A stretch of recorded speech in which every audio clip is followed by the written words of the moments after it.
So I'm going to do a super fast tutorial video on how to upload videos to Instagram that you've edited on your computer. Because as you know, you cannot go to Instagram.com and then upload videos from your computer. You have to use your phone. I know there's a lot of different ways to do this, but this is the way I like to do it. First thing you want to do is when you edit your video, leave about 5 to 10 seconds black at the beginning of the video, then upload it to YouTube.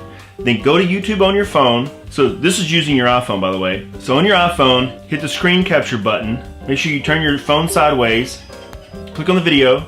And this is the reason you want to give it to 5 to 10 seconds black, is because you're going to turn it sideways to capture the screen, and you want to make sure everything goes away off the screen. You don't have the play button come up. This is a little PSA I did a few days ago for the animal shelter. So after you've screen captured the video to your phone, go to your iMovie, click on New Project, import the video. If I click on the video down here, I pull it back some. This is what was being recorded that I don't want to use. So what I want to do is edit out just the portion I want to use.